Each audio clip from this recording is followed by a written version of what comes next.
What's going on, guys? Welcome back to the Hoops and Stuff podcast. I'm your host, Isaac, and today we're going to be going over the NBA All-Star Game and basically just the starters and reserves for the game and how they've been doing this season, and we'll go over both conferences. To start off in the East, we have Giannis Antetokounmpo at the captain, and I mean, he's been a great player for some time now. He had to prove himself at first. He wasn't a player who was expected to be great, but he has become phenomenal. And at this point, he's 29, so he's not too old right now. He has a few years left in his prime. Maybe if he's like LeBron, he will end up being great till he's like 40, bro. But as for this season, he is averaging 31 points per game, which is really good.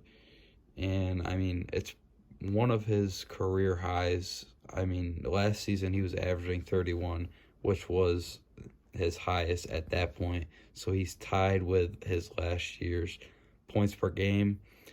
And then he averages a block and a steal per game, 6 assists, which is not bad for a big man, and then 12 rebounds per game.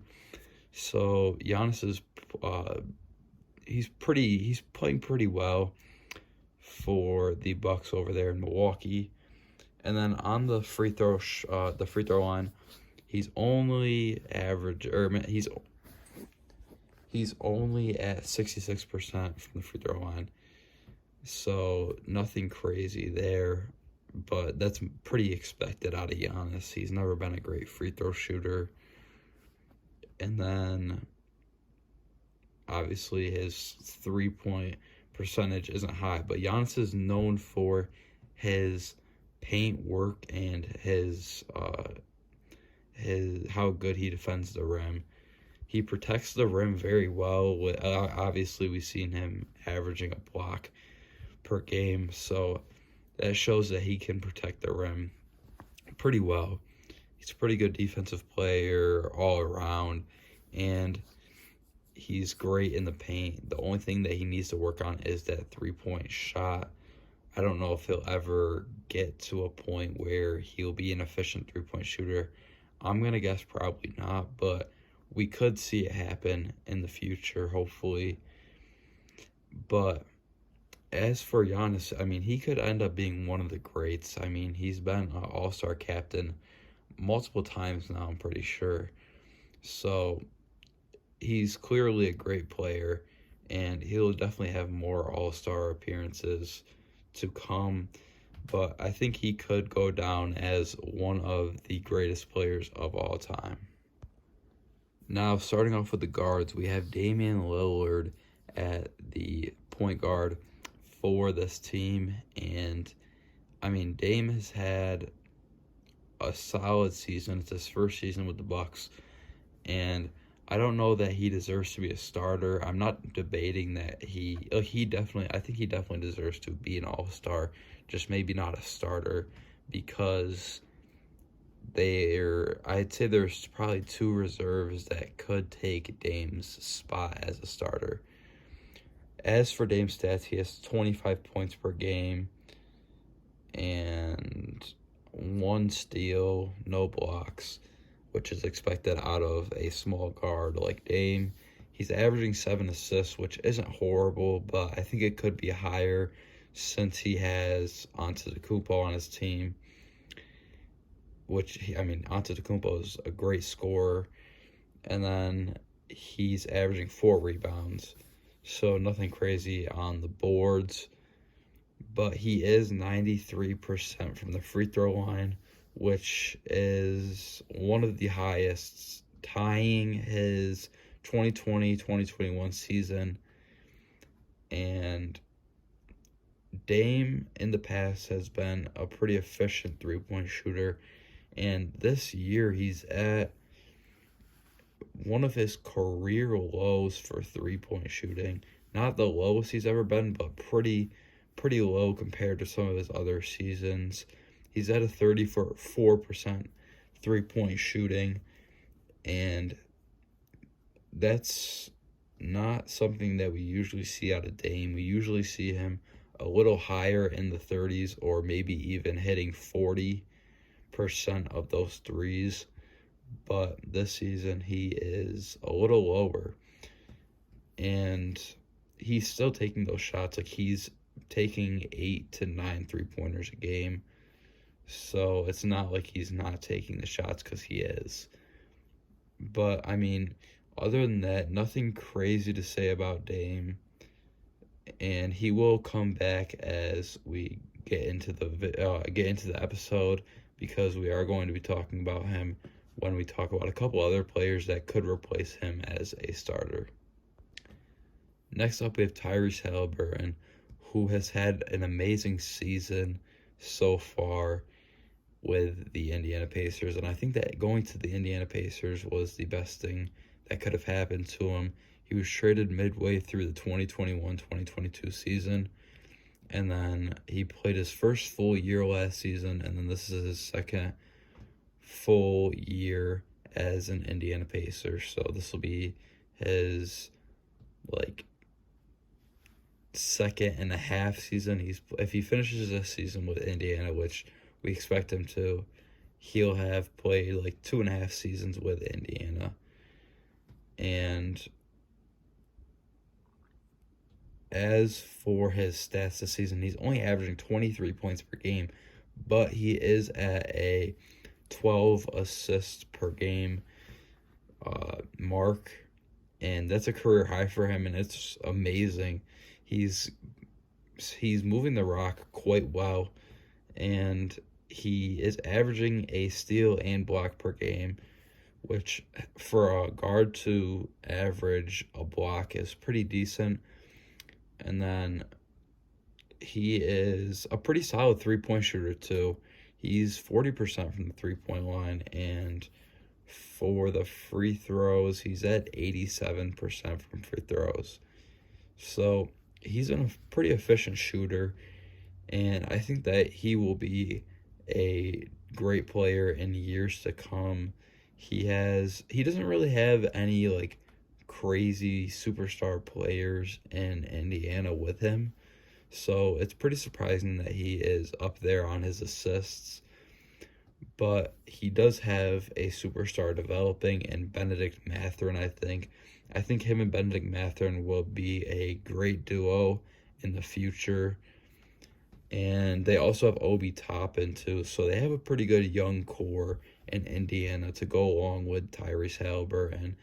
And with him being traded from Sacramento, I think the main reason why he's able to be such a good player is because Sacramento has a lot of players that want to score the ball. They have De'Aaron Fox, Domantas Sabonis, Keegan Murray, Harrison Barnes, Malik Monk, and a few other players, but those players all want to score the ball. And actually, at the time, Domantas Sabonis wasn't there because they used Domantas Sabonis to get Tyrese Haliburton, but still they had De'Aaron Fox and all those other players that I listed.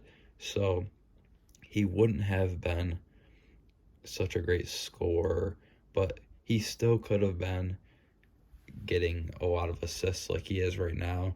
And I hope to see Tyrese Haliburton keep succeeding in the future. Next up at the small forward, we have Jayson Tatum. And Jayson Tatum is another pretty younger guy, who, I mean, he is a great player. He's only 25, so yeah, he's a young guy. He has a lot more All-Star appearances to come, and possibly even MVP seasons to come. This year, though, he is not doing so hot. In the beginning of the season, right before the season started, I predicted Tatum to be in the MVP race, and I don't think that that's going to work out too well for him. And I think that a big problem that he has is working with Porzingis. He has to work around all of those players that also want to score the ball. If you put Tatum on a team like the Utah Jazz, he would probably be averaging the same numbers as Luka Doncic. But with him having players like Kristaps Porzingis, Jaylen Brown, Al Horford, Derek White. There's a lot of great players on that team, and they all want to score the ball. So he is averaging around a block a game, a steal per game, and 8 rebounds per game with 4 assists. And from the free throw line, he's 81% with decent numbers from the three-point line. He's 37% from the three-point line. So he's a pretty efficient shooter, and he's a very talented player. And I hope to see Jayson Tatum keep succeeding and possibly win an MVP in the future with the Boston Celtics, or even without, maybe. Our final starter in the East is going to be Joel Embiid, who did end up getting injured and is going to be out for quite some time. But we will still talk about Embiid, and his replacement will most likely end up being Bam Adebayo, but we don't know who the injury reserves are going to be yet. So as for Joel Embiid, he has played 34 games this season. He's averaging 35 points per game, which is a career high. And he's averaging 2 blocks and a steal per game with 6 assists, which is not too bad, and 11 rebounds. So Joel's having a great season, but he's not going to be eligible to win the MVP award. But if he was, then I think he would definitely be in the race, contending with a couple other players, and one of those being from the West, who we will talk about later, who is right now my favorite to win the MVP award. And as for Embiid, he is 88% from the free throw line, and he's 37% from 3-point. So, I mean, for a big, that's pretty decent. He's averaging like 3 3-pointers attempted per game. So he's not shooting a ton, but for the shots he is taking, he's making quite a few of them. So he's a solid 3-point shooter, I'd say.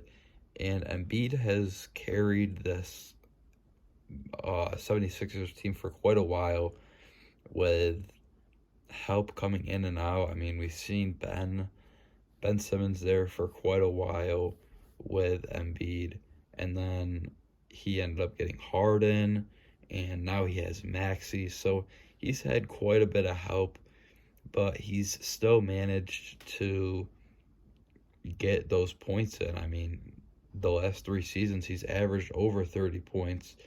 And even before that, he was averaging 29, 28. So he's been a solid player for his whole career. I mean, he's never averaged under 20 points per game. So he's obviously been a great player for the Philadelphia 76ers. And as for this season, he most definitely deserves to be in the All-Star game. And his injury is definitely going to upset quite a few 76ers fans. And honestly, I think that he could have been the captain for the All-Star game with the numbers that he's putting up. Now for our reserves.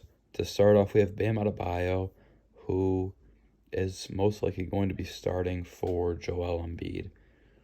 And Bam Adebayo this season, I mean, he's 26, so he's still pretty young. And for the Miami Heat this season, he's averaging 21 points per game, a block and a steal per game, 11 rebounds and 4 assists. So he's playing pretty well alongside his teammates Jimmy Butler and his new teammate Terry Rozier. And he's a 78% free throw shooter, so not terrible, especially for a big. And then he is 90. No. I don't. He's like 1% for 3-pointers because he doesn't attempt 3-pointers. But yeah, he's not a 3-point shooter, but he is a good defensive player.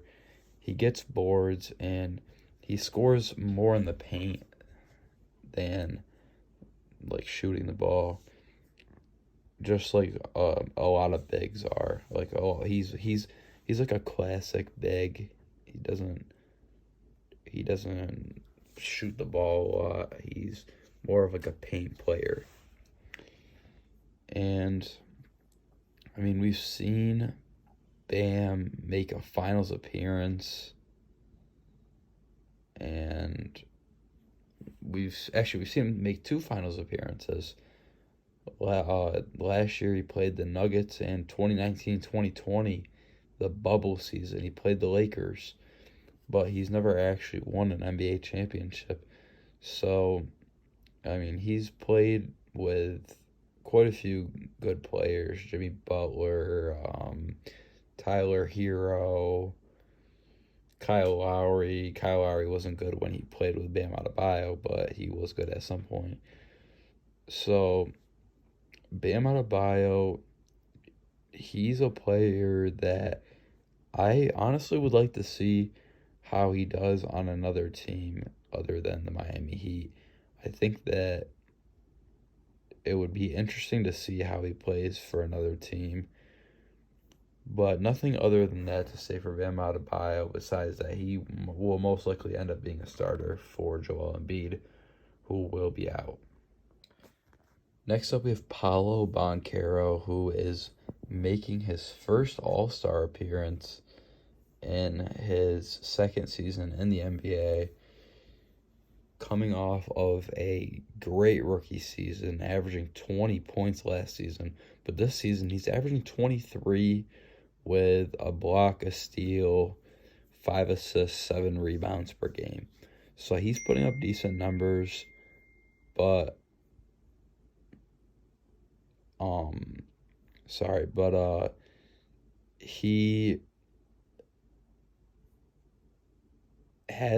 he's had to prove it because, I mean, he was put on a bad team, and I mean, it's hard to make a team good single-handedly, but he has some help around him, which definitely has helped them this season. But I just want to look at what their record is real quick. They are the 8th seed, and they have 26 wins, 23 losses. So, I mean, that's actually not bad for a team who at one point was probably one of the worst in the league. So they're playing pretty decent, and I think that Paolo Banchero is a big part of that. And I think that as long as he stays healthy, he will be a good player for many years to come. And I like to see him in this All-Star game just because he's such a young player. And he's definitely proved himself this season with the talent that he has shown he has. Our next reserve in the East is going to be Jaylen Brown. And he's another player that's obviously on that Celtics team. This is going to be his 3rd All-Star appearance. So for Jaylen Brown, he's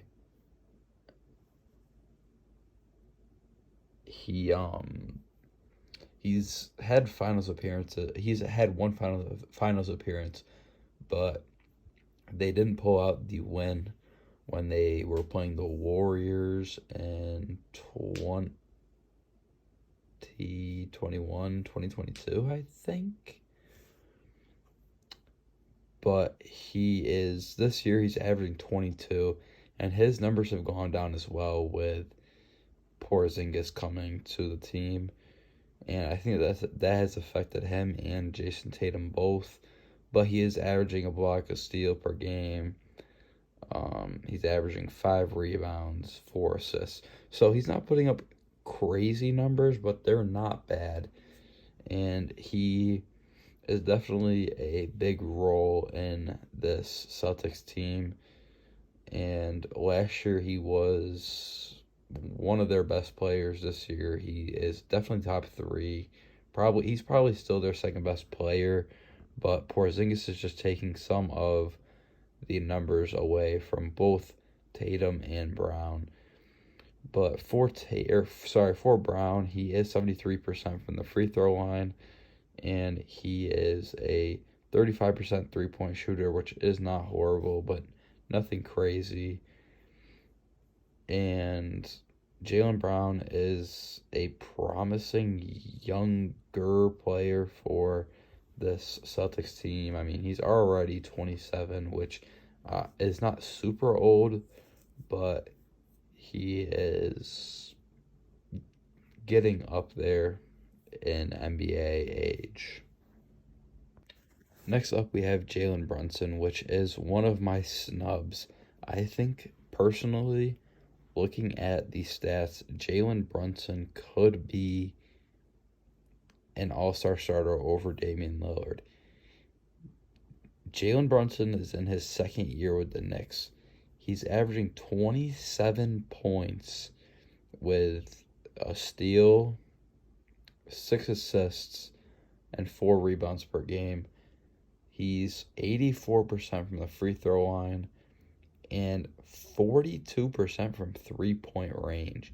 He is a pretty efficient three-point shooter, and I think that he is definitely the best player on this Knicks team. No doubt. I mean, at one point it probably was Julius Randle, but with the addition of Jalen Brunson to this Knicks team, they are dangerous. And I feel like they could be playoff contenders, but don't think they have enough to make the finals. But Jalen Brunson definitely could be starting over Dame just looking at the numbers, comparing them.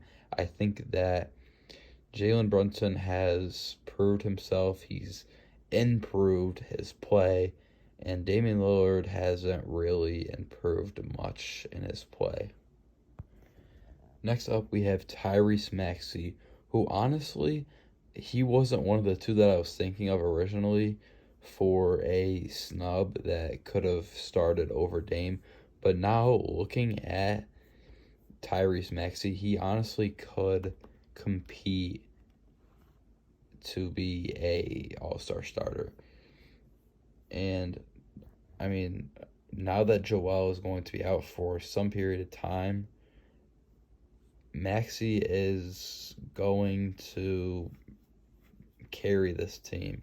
And I was just talking to a friend the other day who actually wanted Tyrese Maxey in a fantasy league, and I told him no, because the minute that Embiid goes down with a long-term injury, I mean, Embiid has already missed quite a few games this season. So the minute that he goes down with a longer injury, a couple months injury, Tyrese Maxey is going to step up for this Philadelphia 76ers team.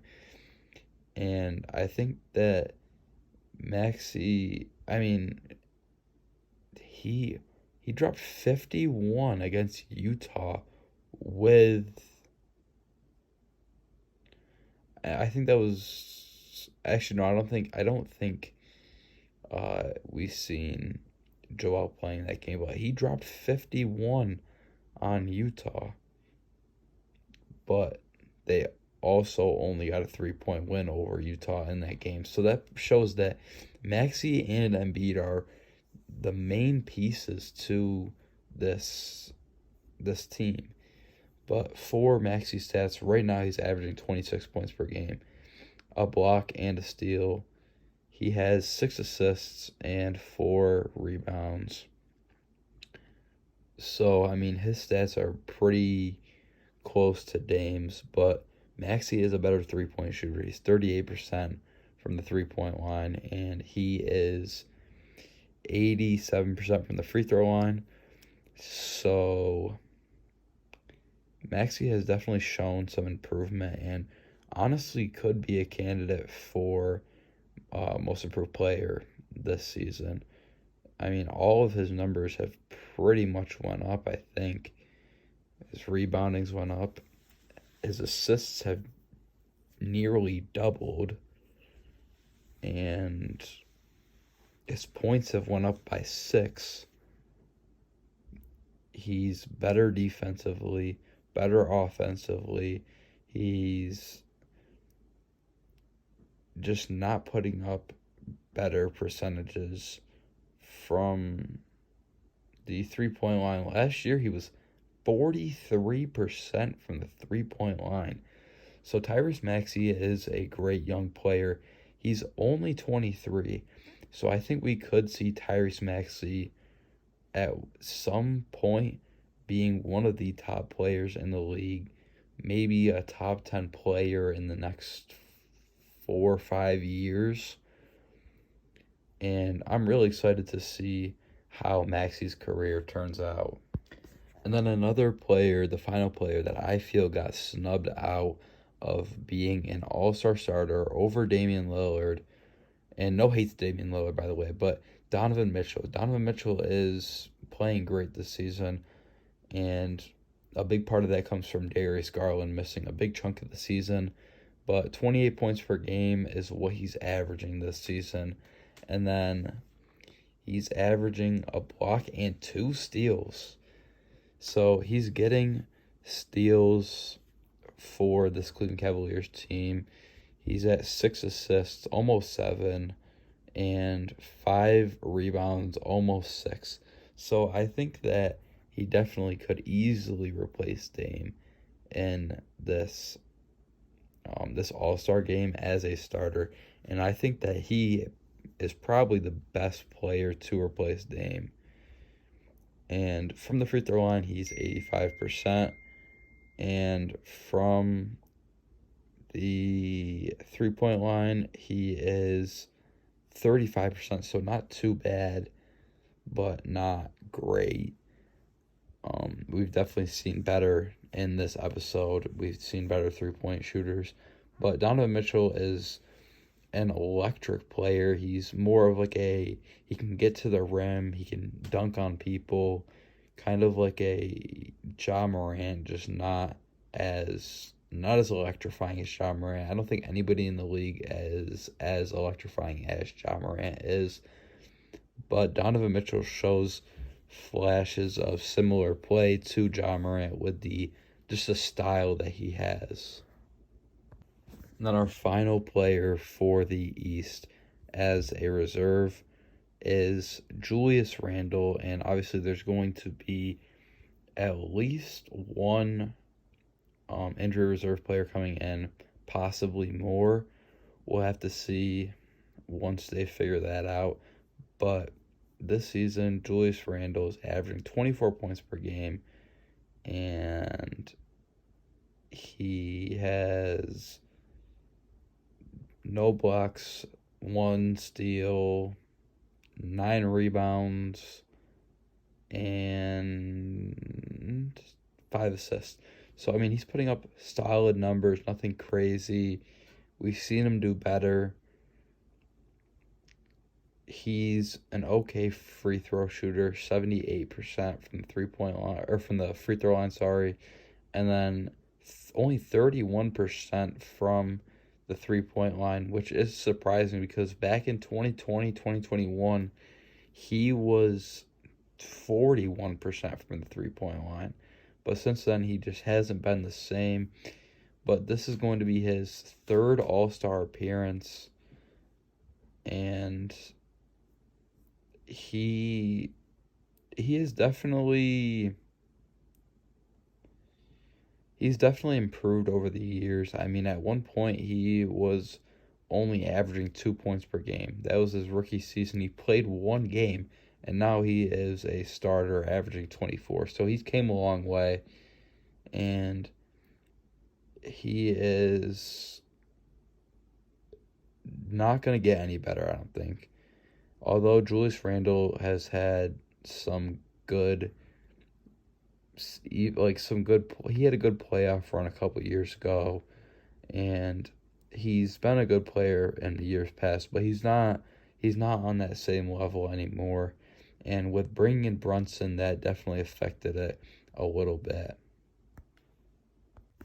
Now for the Western Conference, we have LeBron James as the captain, which this is going to be his 21st All-Star appearance. So at this point in his career, he has been an All-Star every single year besides his rookie season, I think. So that's pretty impressive.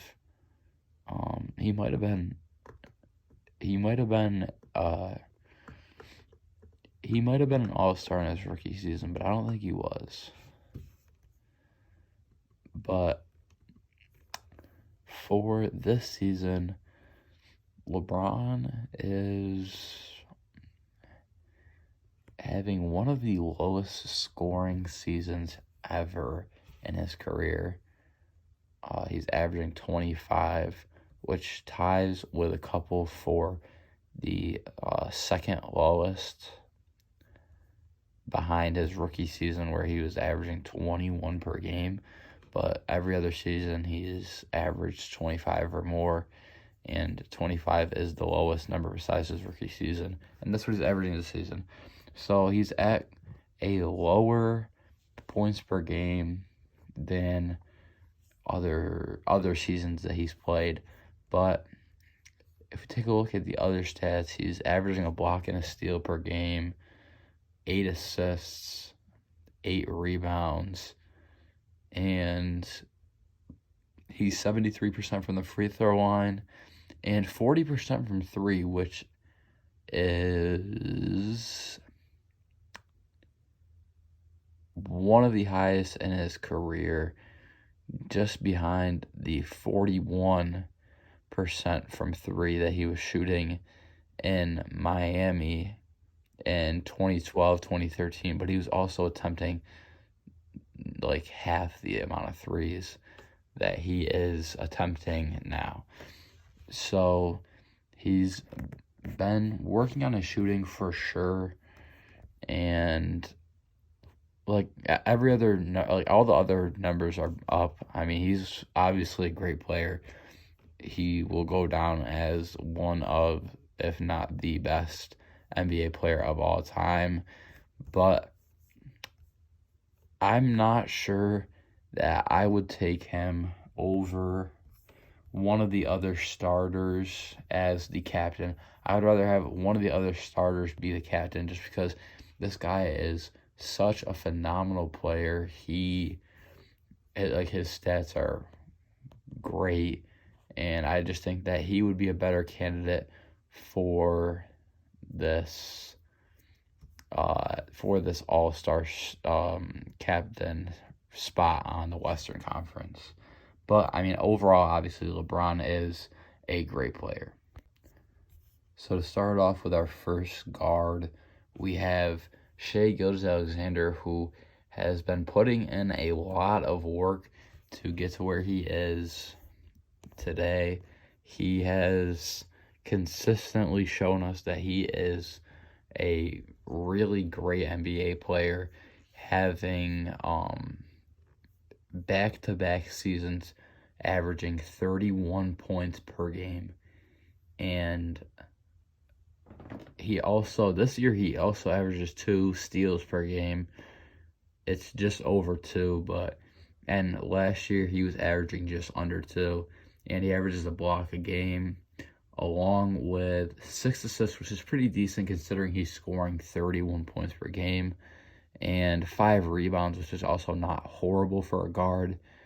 And then he's 89% from the free throw line and 35% from three-point, which isn't bad. His percentages are okay, nothing great, but his numbers are phenomenal. 2 steals is really good for Shai at this point. I mean, he is only in his 6th season, and he's already been scoring over 30 points per game, sorry.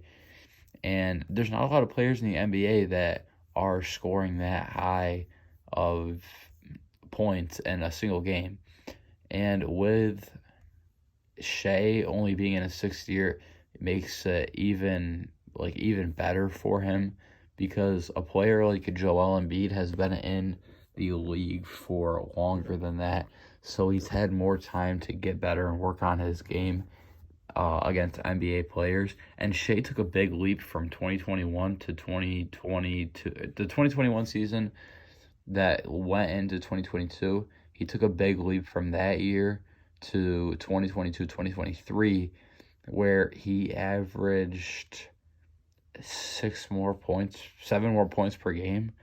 So, I mean, Shai is putting up the numbers, and he's just been playing well. Even 2021, 2022, he was still averaging 25 points per game. So he's been playing solid for quite some time now, but I feel like he just took his game to a whole nother level with these last couple of seasons, and he has definitely proved himself to be a great NBA player, and in the future could possibly be a all-star captain.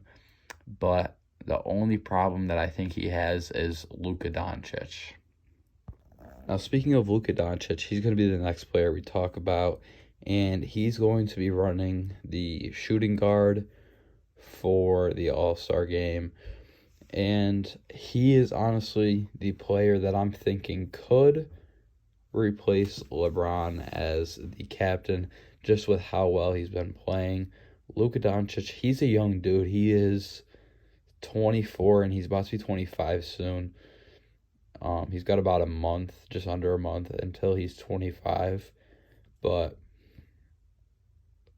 with the numbers he's putting up, you would think that he was a vet player. I mean, he's averaging 35 points per game with a block and almost 2 steals, and 10 assists with 9 rebounds. So he's nearly averaging a triple-double as a shooting guard / small forward. And his free throw percentage is only 78, and his three-point percentage is at 38, which is not horrible, but it could be better. We've seen better just in this episode, but he's still putting up decent numbers from the field as percentage-wise. But his numbers, for points and stuff, are absolutely phenomenal. And I think that Luka could be the face of the franchise in upcoming years. He's been a great player since he was a rookie. I mean, he was averaging 21 points per game in his rookie season.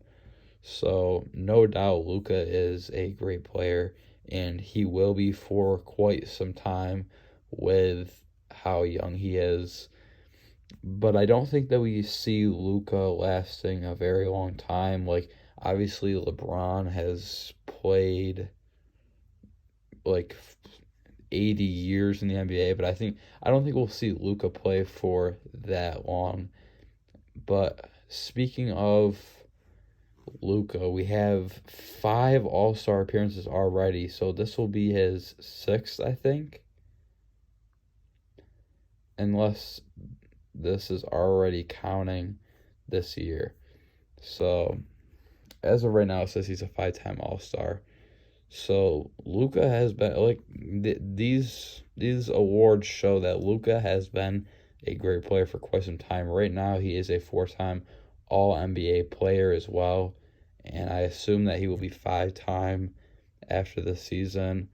He was Rookie of the Year, and obviously made all-rookie first team. So he's been great since he came into the league, and he's just continued to show us how great he is.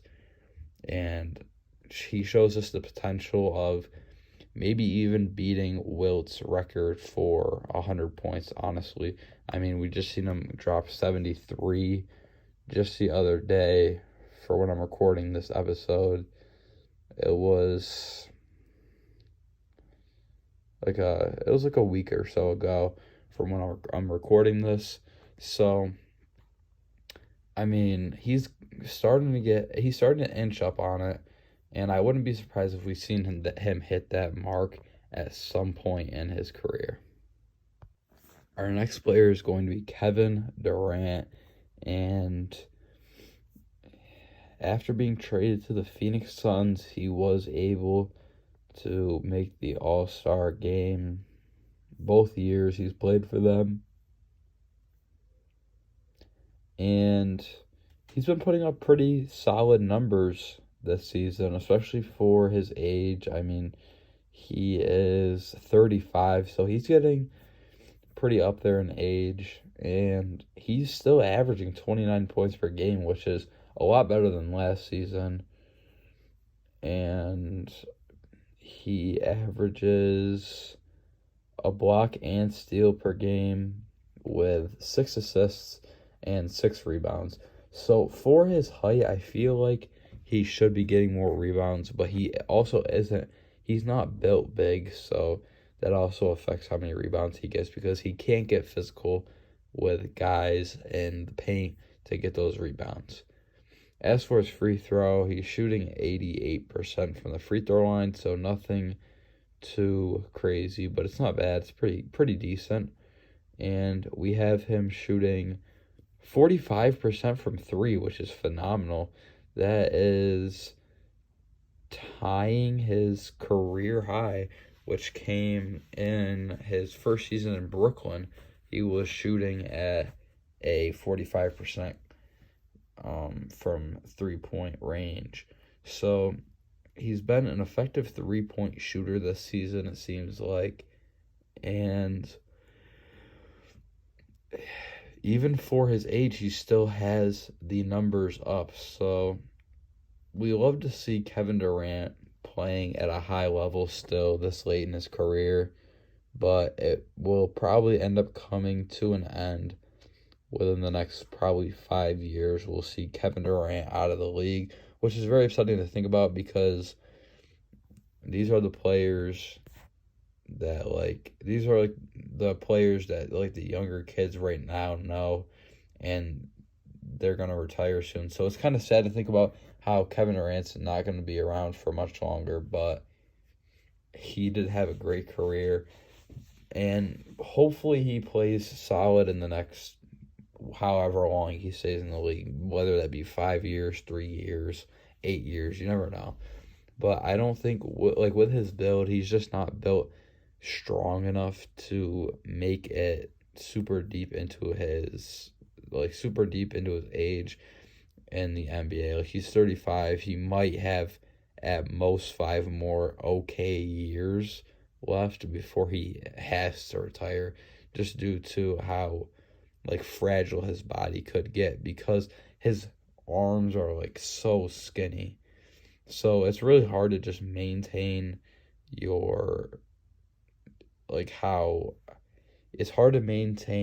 how healthy you are when you're not built big like a center like Joel Embiid.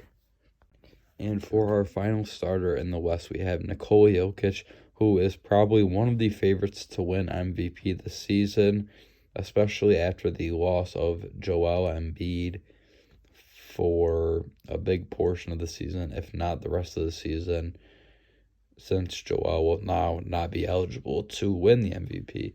But as for Jokic, he is averaging 26 points per game, which is even better than last season. And he's averaging a block and a steal, 9 assists, which is really good for a big, and 12 rebounds, which is about the same as last season. From the free throw line, he's shooting 82%, which is pretty decent for a big. And then he's 36% from 3, which, again, for a big is pretty good, considering bigs aren't known as the shooters on the team. But Nikola Jokic can shoot the ball pretty decently. And he is 28 years old, so he's not too old. I think he is, right now is probably his prime.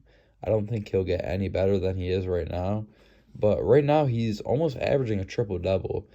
And last season he did average a triple double. So, I mean, Jokic has shown that he is a great player over the last couple of years. And especially with being such a late pick, because he was picked second round. It was like 46 or something, like something crazy. And he wasn't supposed to be anything crazy, but he obviously has become a great player, and he surprised everybody. And Jokic is making his, again, I don't know if this is updated, so he's making his 6th or 7th All-Star appearance. I think it's his 6th. He's making his 6th All-Star appearance, we'll say. So nothing new. Like, he's not a new player to the All-Star game. It's not somebody new like Paolo Banchero, who we talked about earlier in the episode. It's not somebody new like him who we haven't seen yet. And we already know pretty much what to expect out of Jokic in the All-Star game. So now on to our Western Conference reserves. To start off, we have D-Book. And Devin Booker has been rising as a player, I feel like, in these last couple of years. So looking into this 27-year-old stats, so he's not too old. But looking into his stats, we have him at 28 points per game with a steal, 5 rebounds, 7 assists. And from the free throw line, he is 88%, and he's a 39% three-point shooter. So Devin Booker is a pretty consistent player. He can make the threes, and I mean, he's got a pretty good team around him. So this team shouldn't be a team that struggles to find success. But looking at their record, they're 28-21. They have 28 wins, 21 losses. So they're not as successful as a lot of people thought they were going to be. But Devin Booker definitely plays a big role in those 28 wins, along with Kevin Durant, who is also in the All-Star game and is starting.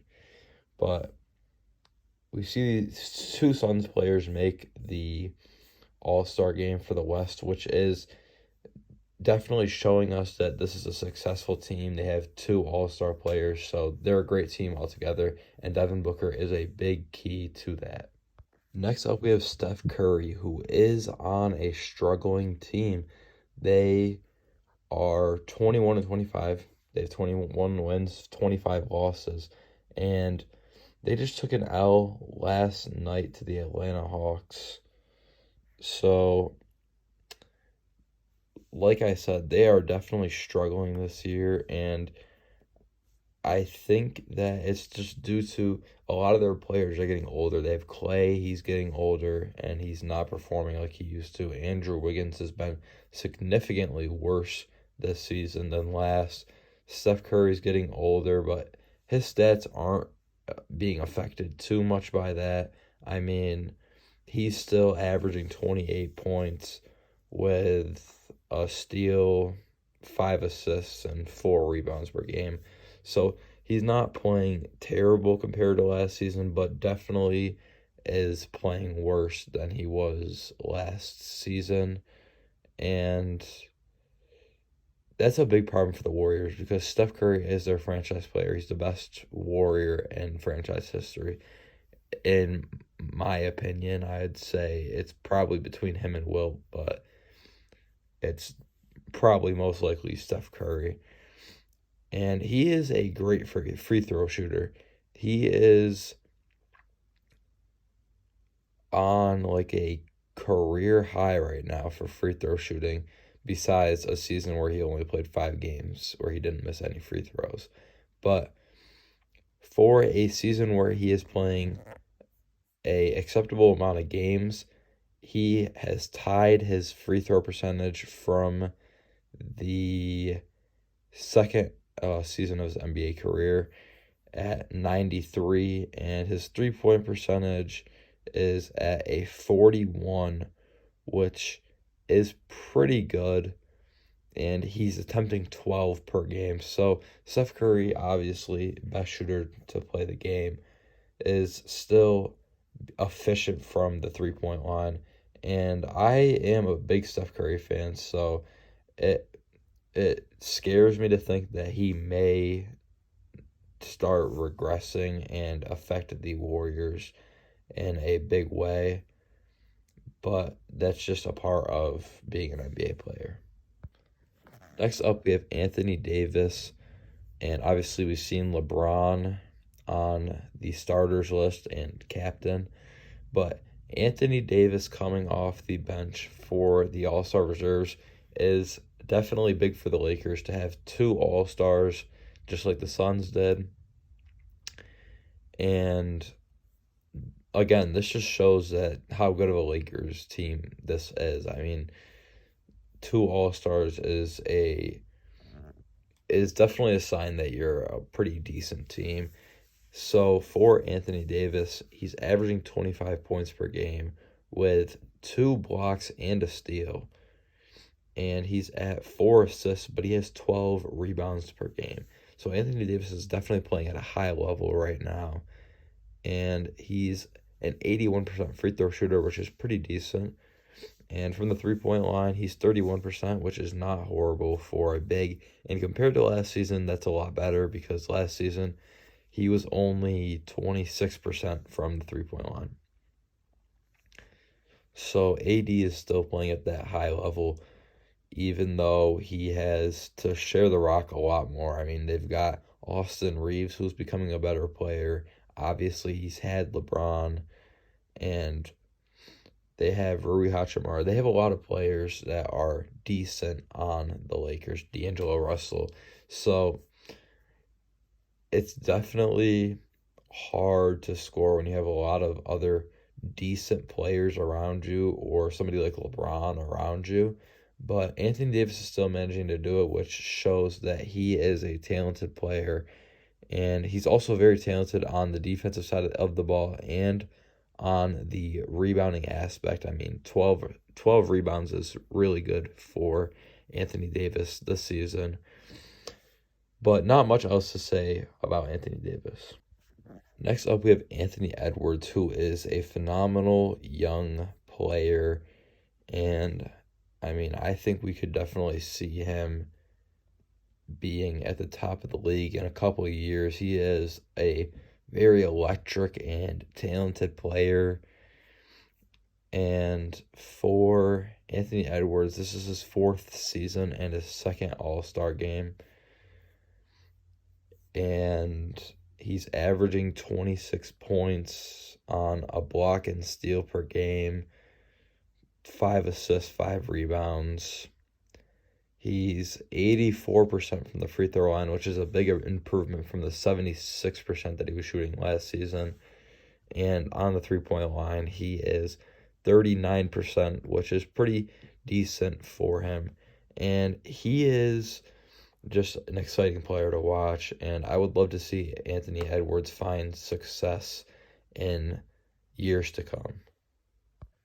Next up, we have Paul George, and he is the first Clipper that we see on this list, but we will see one other one, and that's going to actually be the next person I talk about. But Paul George has been on and off. I mean, he was injured for a big chunk of the last couple seasons. The last probably like 4. Every season he's been in LA, he's been injured for over 20 games. So, I mean, we've definitely seen Paul George miss many games in the past, but right now it seems like he's not doing too bad for missing games. It seems like he's played quite a bit of games this season, and he's averaging 23 points with 2 steals, 4 assists, and 5 rebounds per game. And he's 91% from the free throw line and 41% for three, so he's shooting pretty well. And I mean his this Clippers team is pretty nice. I mean they've got Harden, Westbrook, they've got Kawhi, they've got Paul George. They have a nice team. Just a lot of older players who were very good in their prime but have just gotten pretty old now. But this is definitely going to be a good season for them. I feel like they'll finish the season off pretty well, and I feel like they could be a team that can compete with the rest of the teams. Next up, we've got Kawhi Leonard, and this is obviously our second Clipper that we see in the All-Star game, both being reserves. But Kawhi Leonard is averaging this season, he's averaging 24 points with 1 block, 2 steals, 4 assists, 6 rebounds. So, I mean, obviously Kawhi is known for his defensive aspect of the ball, and he can score, obviously. But he's another player who he missed the whole 2021-2022 season and only played 52 games last season, which means he missed 30 games. And also the season before his big injury, he also missed 30 games. And then the season before that, he missed 25 games. So Kawhi is another player who misses quite a few games, but when he does play, he is very effective and plays pretty well. I mean, especially for that defensive aspect of the ball, he's getting 2 steals and a block a game. So definitely an exciting player to watch on the defensive side. He is 89% from the free throw line, and for 3-point, he's 45% from the 3-point line, which is a career high as of right now. And I mean, Kawhi is playing pretty well. He's shooting well, and definitely great to see him playing and healthy. Our final player is Karl Anthony Towns, and he is the second Timberwolf to be on this list. And he is a 4-time All-Star. So nothing new to Karl Anthony Towns as he's making his 4th appearance in this game. And he's another player who has multiple seasons where he's missed quite a few games due to injuries. His first 3 seasons, he played perfect 82 games and started all 82 of those. And then in his 4th season, he only played 35 games. 5th season, he only played 50. And then he played 74 the season after that. But last season, he only played 29. This season, he has seemed to stay pretty healthy, and he's been putting up decent numbers. He's averaging 23 points with 1 block, 1 steal, 3 assists, and 9 rebounds. And he is 87% from the free throw line with a 44% 3-point shot. And Karl Anthony Towns is one of the best shooting bigs in the league. And the Minnesota Timberwolves altogether have one of the best shooting big teams in the league. Naz Reid and Karl Anthony Towns are attempting the most amount of 3-pointers as a team combined for centers, I want to say it was. And obviously Karl Anthony Towns has showed us that he can shoot the ball at a high level, and he's a younger player. He's 28, so he might make a couple more All-Star appearances, but he has definitely helped along with Anthony Edwards to make this Timberwolves team, as of right now, the 1 seed, I want to say. But he's definitely been a big factor to their journey this season. But I want to see if he is actually, if they are actually the 1 seed. I'm pretty sure they are, though. In the West, oh, sorry, they're tied for the 1 seed with the Clippers, Timberwolves, and Thunder those three teams are tied for the one. Like, they all have the same record. But as of right now, it says that the Thunder are in the 1 seed. So the Timberwolves are keeping it pretty close. And I think that they could definitely finish out as a top 3 team this season. That's going to be it for today's episode. If you guys enjoyed, leave a like and subscribe. And we'll see you guys in 2 weeks here on the Hoops and Stuff podcast.